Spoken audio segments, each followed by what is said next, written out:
Hey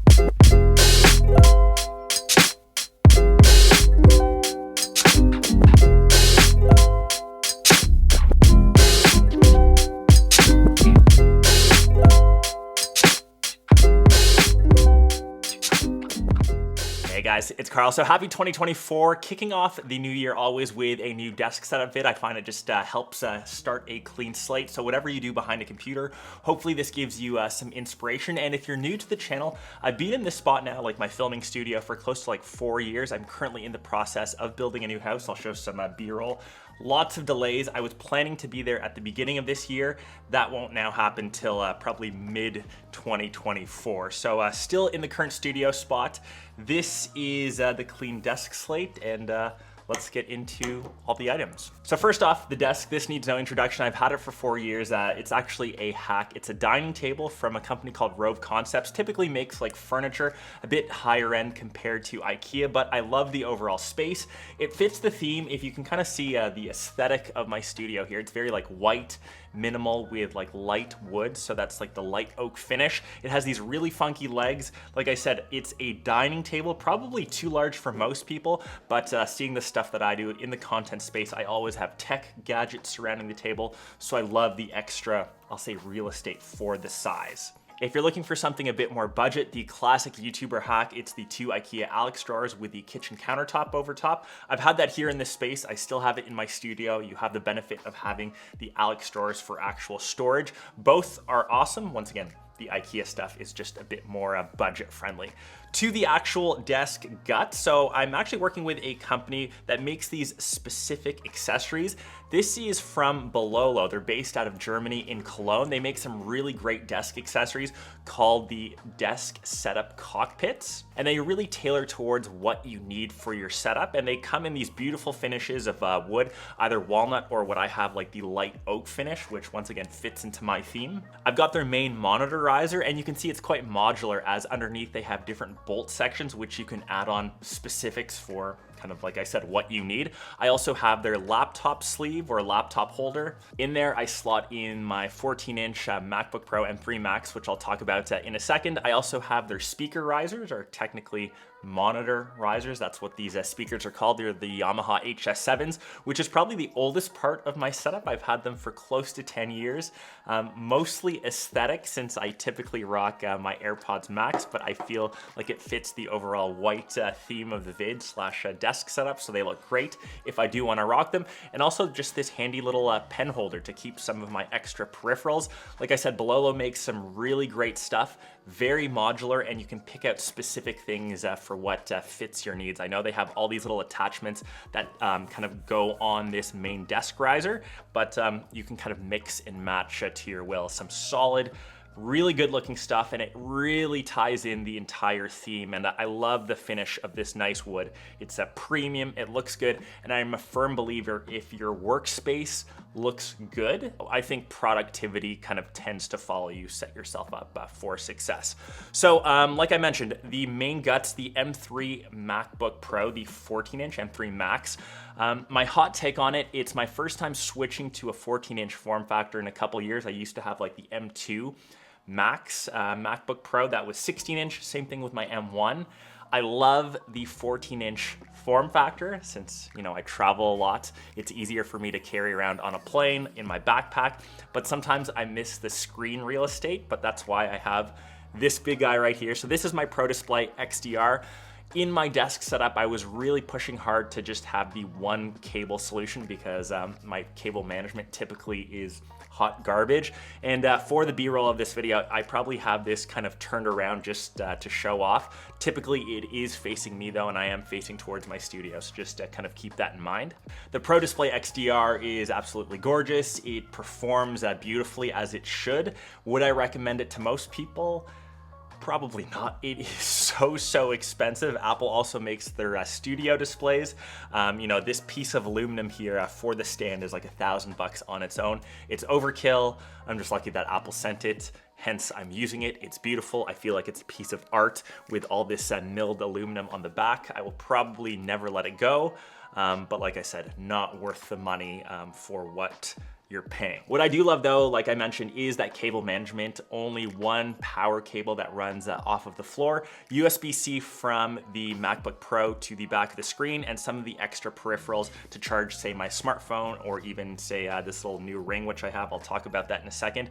All can be powered from the actual Pro Display XDR, which I'm a big fan of. I've worked really hard here to keep cables off of the floor, and one other little hack, so I don't have to live the dongle life, because this is the MacBook Pro. Even though it's the smaller 14-inch, it still has that SD card slot. So when I use it, it's typically facing towards me, and I can just kind of plug and play my content from my camera, which is the next kind of piece of the video, which lives on my desk riser. So obviously right now I'm recording with my Sony a7S IIIs.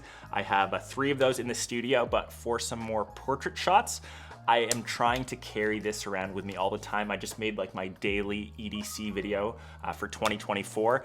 This is the A7CR. It's essentially an A7R5 in a smaller form factor or smaller body. I love it for portrait photography. I'm rocking the 18mm Batis just to keep things nice and compact. It shoots in 4K, S-Log, S-Cinetone, all the great features that the more expensive A7S IIIs, the A7R5s do, just in this compact body. And I love that two-tone finish with the silver and the black. For my main keyboard and mouse combo, this is kind of a pairing that I've gone with for a couple years as well. This is the Keychron K2. Once again, a very budget wireless keyboard. I love it because it's mechanical. It's a lot more efficient to type on this than say my MacBook Pro keyboard. I love the travel. It's completely wireless, once again, to remove any wires from the setup. And it has this lovely orange button, which if you can't tell, orange is my color of choice. So I love that little tie-in. For my mouse, it's the Logitech MX Master 3S for Mac. Once again, pairs to my MacBook Pro. It's perfect, it's ergonomic. If you're sitting behind a desk for 5-6 hours a day, some key things that I typically recommend: upgrade your mouse, upgrade your chair, just for that comfort. It makes a world of difference, especially if you're spending hours and hours behind a computer. So those 2 options, $100 each, cheap. I mentioned for sound that I typically rock my AirPods Max. Since in the studio here, I typically have my videographer, editor, Nick, with me. So just to have these on to listen to whatever is on my screen, so the sound isn't kind of blaring. These are custom painted from Colorware. They are in this nice glossy orange. Once again, that orange is my like kind of theme of my color. It's like my accent color.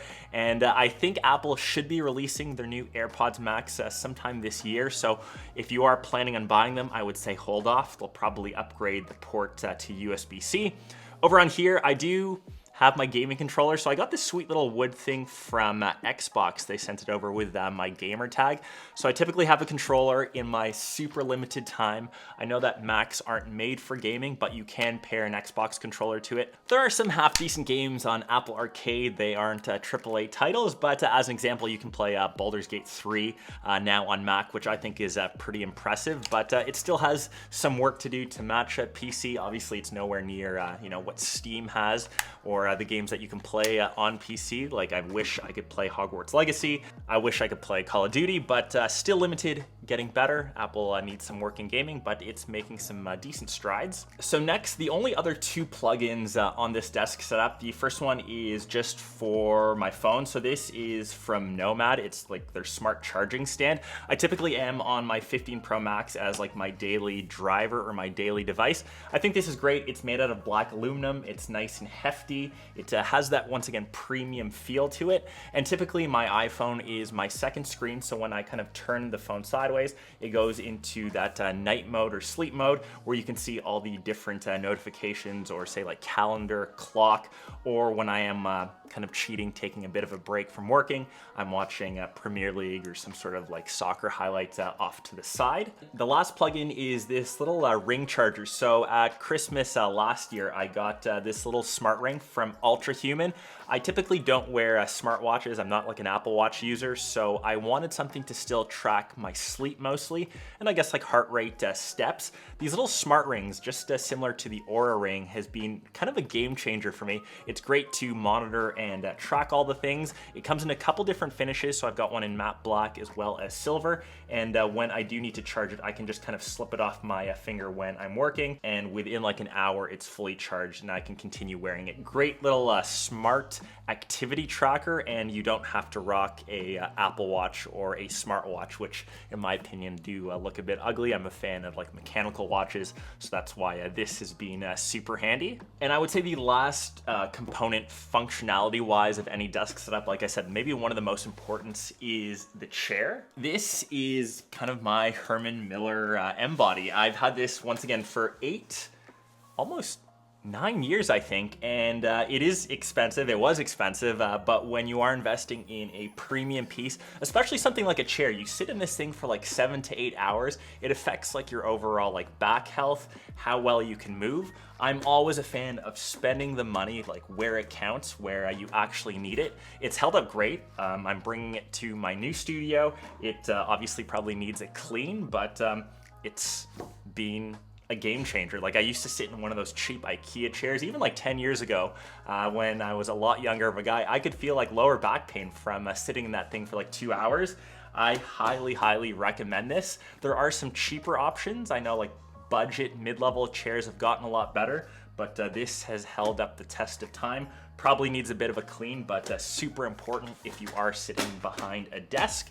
And last but not least, I would say the last thing for any desk setup is what makes it kind of like unique, little desk buddies. And that adds a bit of like flavor and I'd say flair. It like brings a smile to my face every time I see like my little orange Porsche, which you see kind of like off to the side there. It's a hint of orange. It makes my desk setup kind of unique. Same thing with my silver Bulbasaur, which I think it's just like a $10 Funko Pop. It matches the theme. It matches my Pro Display XDR, and I think Bulbasaur is the greatest Pokemon of all time.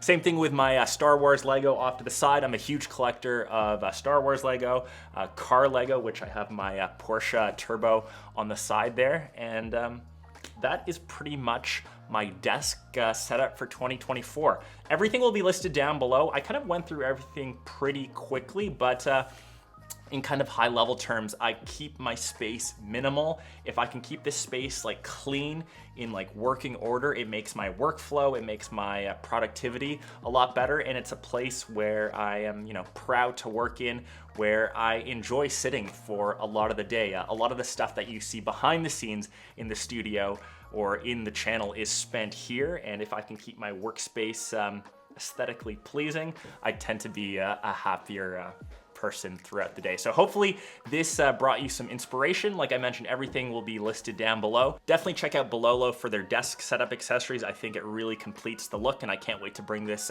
into my new studio, which will have a similar theme / look. If there's any recommendations, also help me out, and I'll catch the rest of you in one of my next vids. Peace!